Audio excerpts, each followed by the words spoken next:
Sophisticated.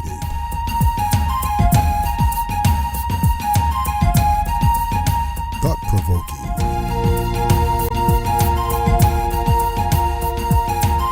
Entertaining. Look who's talking in the city. Look who's talking in the city. Look who's talking in the city. Coming from the campus of the Southern University in Baton Rouge. Hi, I'm Rae'Ven Jones, and you're tuned in to Look Who's Talking in the City. Hello everyone, and welcome back to Look Who's Talking in the City, and I'm your host, Rae'Ven Jones. As some of you may remember, back in March, I did an interview with Southern University's professor, Dr. Okoye Ahmose, about his documentary entitled The Myth of Race and the Evolution of Skin Color. Today, he's back again to give us an update about his screening and what's new with his documentary. Ladies and gentlemen, I would like to introduce to you my very special guest, Dr. Okoye Ahmose. Welcome back. It's great to have you here again. Well, thank you for having me once again, Rae'Ven. It's such an honor and a privilege to be back on your show. Great. So let's jump right into the questions. Yeah. Can you give the audience an update on your screening? Well, yes. Thanks for asking, Rae'Ven. The screening actually went very, very well. As you know, we held the screening on Wednesday, March 16th of this year. It was held at the Cotillion Ballroom. It was a tremendous success. The Baton Rouge community embraced it wholeheartedly. It was well attended. We had some scholars from Southern University who attended. Scholars from LSU actually attended. And real quickly, while we're talking about scholars, I got to send a very, very, very special shout out to one of our very own professors here at Southern University, and that is Professor Terrell Johnson, soon to be Dr. Terrell Johnson. Not only was he in attendance, he actually participated in the documentary, and I never could have done that without his scholarship and erudition and his guidance in this documentary. What he provided, Rae'Ven, was just, his scholarship was so impeccable. He actually retraced the footsteps of our ancestors out of Africa. Not only that, but he also was instrumental in helping me in the migration patterns of our ancestors. People don't realize that when our ancestors first left Africa, they did so in small groups, but they went east. They went to places such as modern-day Turkey, modern-day Iraq, modern-day India. Again, India plays a vital role in the migration patterns of our ancestors, and Professor Johnson, with his expertise, was able to convey those messages in the documentary. Not only that, but his expertise in migration patterns, genetic variants, genetic isolation, all of those things played a vital role in the documentary, and I never could have done this without the help of Professor Terrell Johnson of the Southern University History Department. So what was the screening like? Was it anything or everything that you expected? Do you wish it could have been better? Do you wish it was less or what? Yeah. No. Actually, Rae'Ven, it was everything I could have asked for. Again, we had students, they were inquisitive, they had questions, you know, it was so informative. So many of our students did not know that everyone's DNA, no matter what nationality or race you claim to be, your DNA can be traced back to Africa. So no matter if you classify yourself as white or European or Caucasian or Indian or Asian, your DNA through the female was called mitochondrial DNA, or the male was called the Y chromosome. Your DNA can be traced back to Africa, and that is a fact.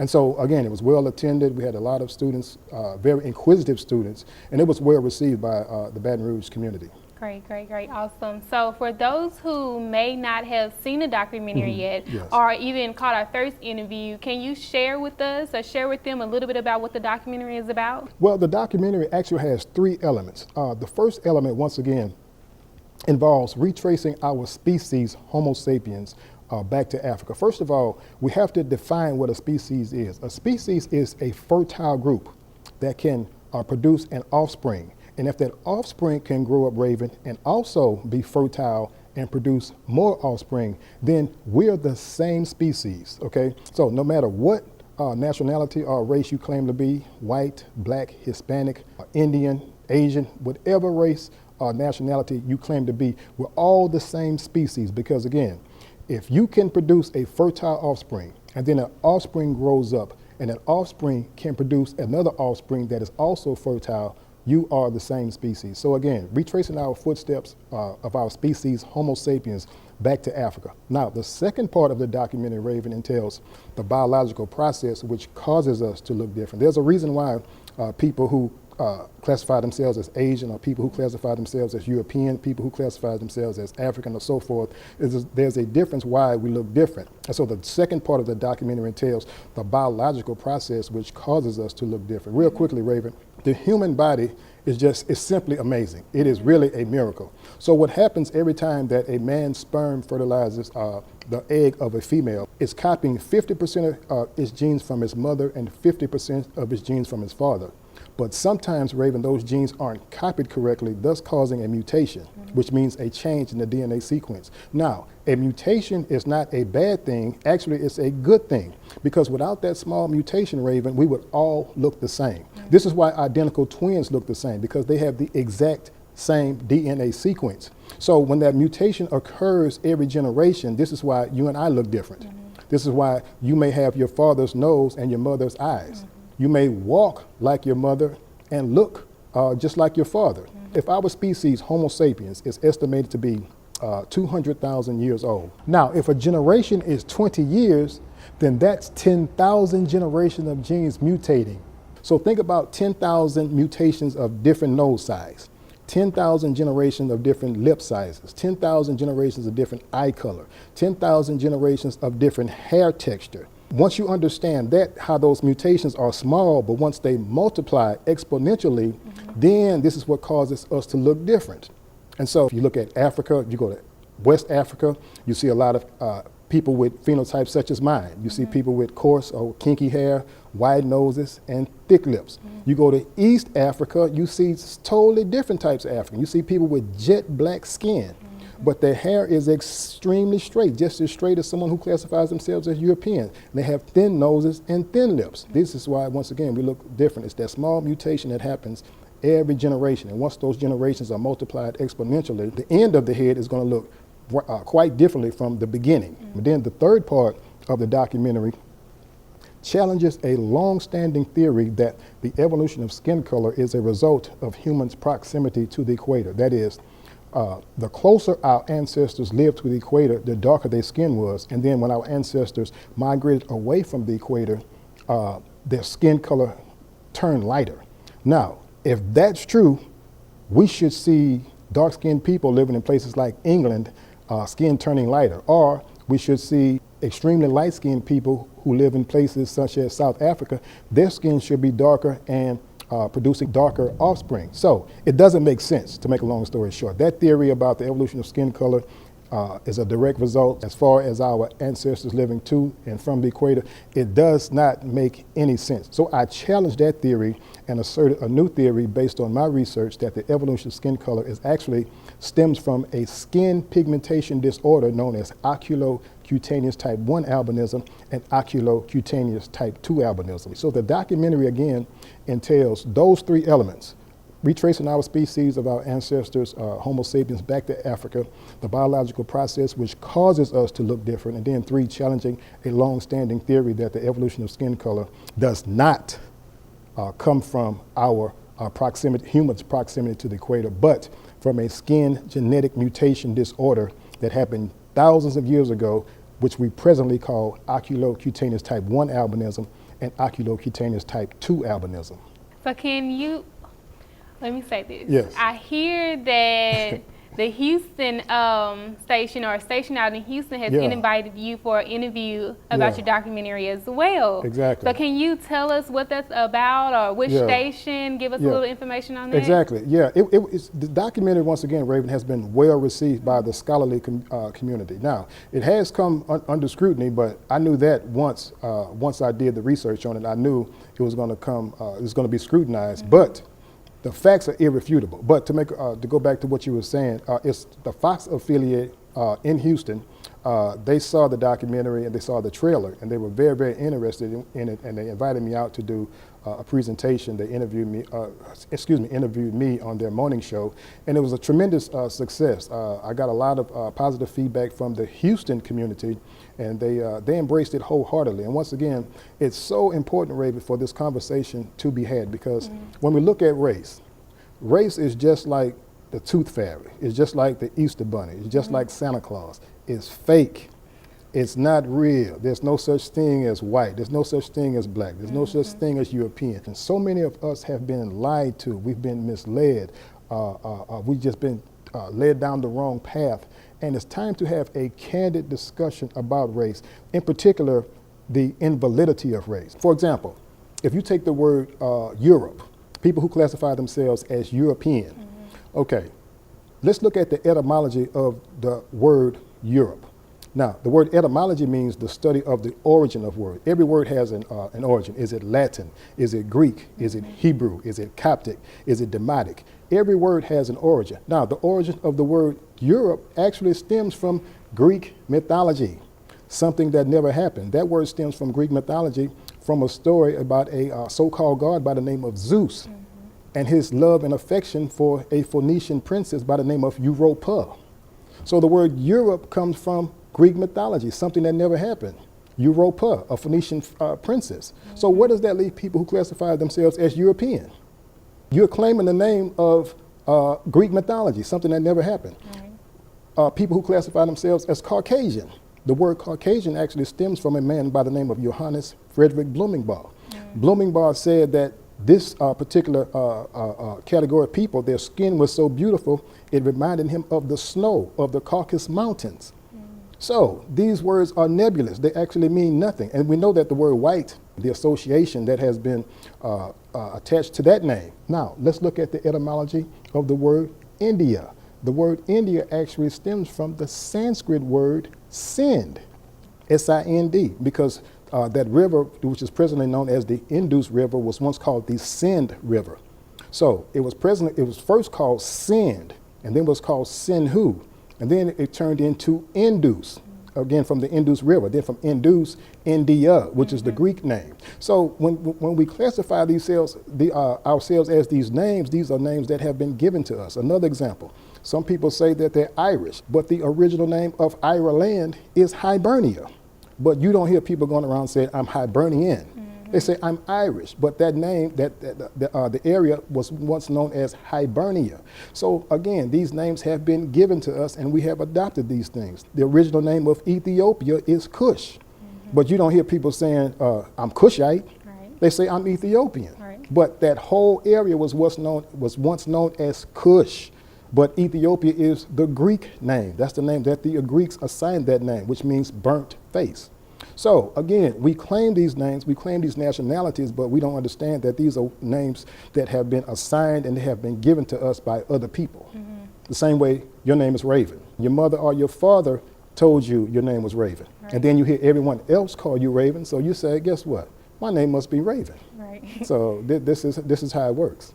Yes. What do you think more people need to do, or what do you think people need to do to be more accepting of the documentary? Well, what has to happen right there, Rae'Ven, is the dominant culture, okay? People who classify themselves as European, white, or Caucasian, they have to objectively look at the empirical scientific evidence that shows that their ancestry can be traced back to Africa. Okay, let me say that again. The dominant group, that is, people who classify themselves as European, white, or Caucasian, they have to objectively look at the empirical scientific evidence that shows that their ancestry, their roots, their DNA can be traced back to Africa. Now, the reason why it's so important for the dominant culture is because, to embrace this, because they control the education system. They control the books. They control the literature. They control the television content. So it's up to the dominant culture, once again, the people who classify themselves as European or white or Caucasian, it's up to them to objectively look at this with a clear mind. You got to look at it with a clear mind and just look at the evidence. It's just like going to court. You have a prosecutor and you have a defense. That trial is going to be based on evidence. Just look at the empirical evidence from the mitochondrial DNA from every female, and the Y chromosome DNA from every male can be traced back to Africa. Once again, we don't care who or what nationality or race you claim to be. So the dominant culture has to embrace this. They have to embrace this objectively, and let's look at it, and then hopefully, Rae'Ven, this can be taught in our education systems. But if the dominant culture does not embrace it, if they do not look at it in an objective manner, we're going to continue this cycle of hatred. We're going to continue this cycle of people thinking that they're separate. We're going to continue this cycle of not just coming together. We're going to be like a dog chasing its own tail. We can never come together unless, again, the people who are in control of the education system, the books, the literature, the television content, they look at this and we all sit down at the table, let's look at the evidence, and let's come up with a solution to end race and end these racial categories. Why do you think that other groups are reluctant to looking at scientific evidence showing that mankind has come from Africa? A lot of people have just been taught wrong about race. And you would be surprised how many people who've been taught wrong about race, they don't want to be taught correctly about race. What I like to tell people is, okay, let's say you claim to be European, all right? Your genes are African, okay? But someone who lived in Europe just gave you your genes. But again, your genes can be traced back to Africa. People who say they're Indian, you know, I always tell them, no, your genes are African, but your genes were just given to you by someone who lived in that area that was called India. So I can see how some people, it may seem controversial to some people, but you gotta look at the evidence. DNA does not lie. If you reject the scientific evidence that geneticists do to conduct these DNA tests, then you have to reject the same scientific evidence that we use in our courtrooms when we do paternity tests, what we use to convict criminals through DNA tests, where we match blood up with crime scenes. You have to reject that because it's the same methods being used. So if you reject one, you got to reject it all. Okay, so the court systems, the DNA testing that we use in court systems, the DNA testing we use to prove who's the father in paternity tests, that means you got to reject all of that if you reject this scientific evidence. Right. Because once again, it's the same methods being used. Right.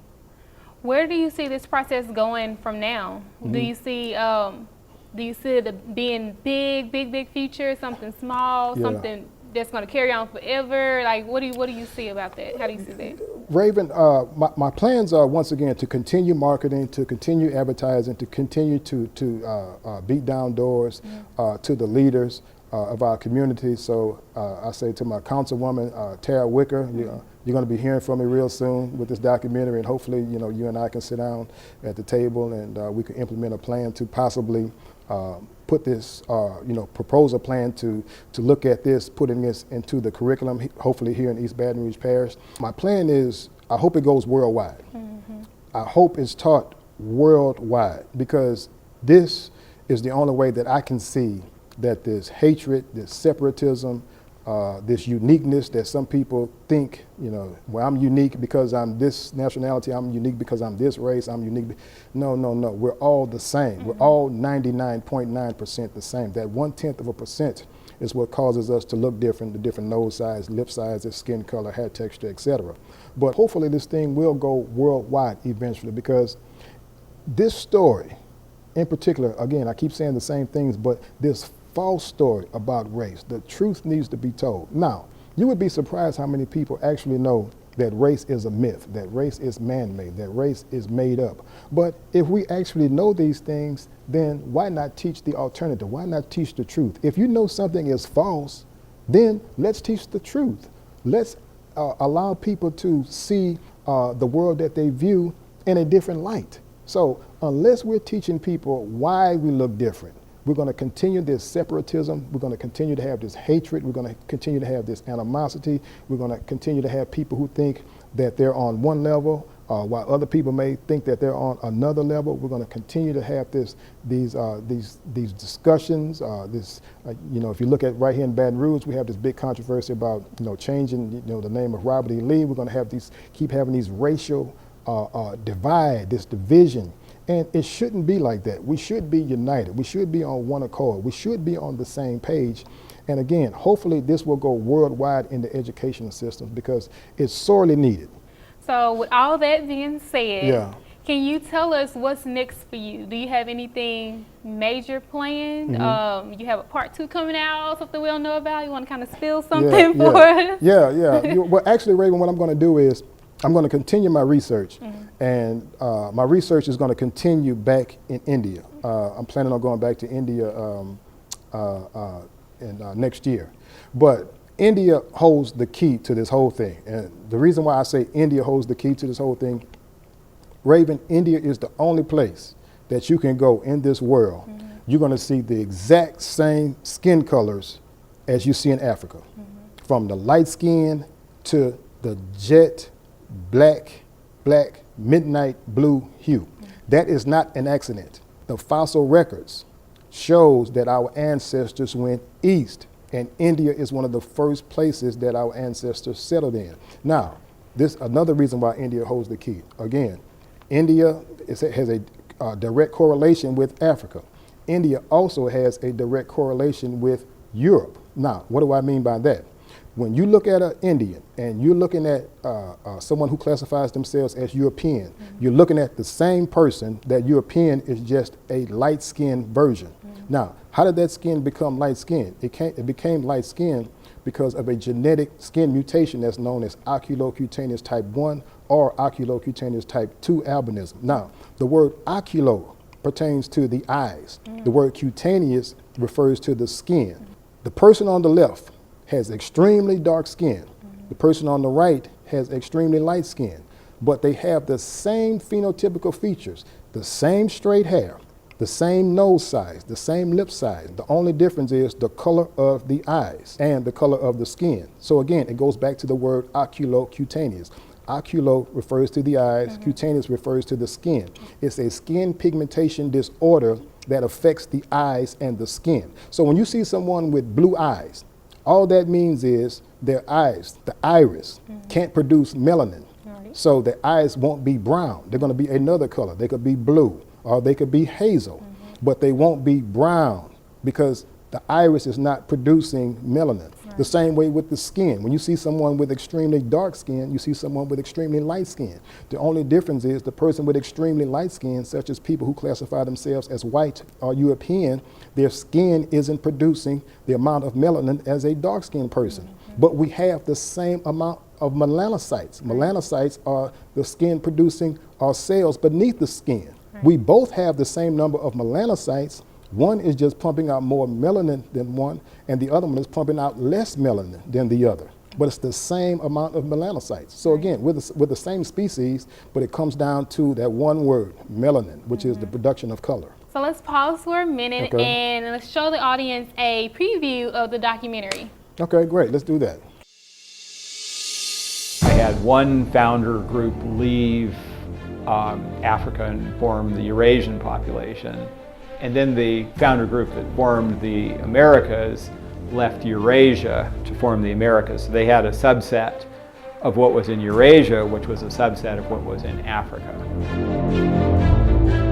If you want to trace down the genes, you're going to eventually narrow down to Africa. We know that we all shared a common ancestor that lived in Africa between 200 and 150,000 years before today. Did you know that the term race is a misnomer and that the term was coined to implement a classification system based on physical characteristics such as skin color, eye color, hair texture, and other phenotypical features? Modern humans originated in Africa. So these populations of Homo sapiens that came from Africa at some point start to radiate, and then they move across towards the southeastern part of Asia, across the Indian Ocean, so through probably Afghanistan, Pakistan, India. The grandchildren can't be older than the grandparent. Africa is the grandparent. The 5 in blooming bogs theory are the grandchildren. There is only one lineage that eventually gave rise to anatomic model Homo sapiens. We asked the question, well, can we find some marker that is common in Europeans and not seen in people, Asians or Africans or something? We couldn't find one. How we define a species is 2 individuals being able to reproduce and have a fertile offspring. All races and all colors of people on Earth have the same relative number of melanocytes. Those are the amounts of pigment-producing cells in the skin. Everyone has the same amount. My ancestors obviously at some point lost most of their melanin or skin pigment. The biggest mistake that any individual could make would be to assume that all Africans look the same. Genetic variance explains to us that the older the population, the more differences you will encounter. Genetically, we're all the same.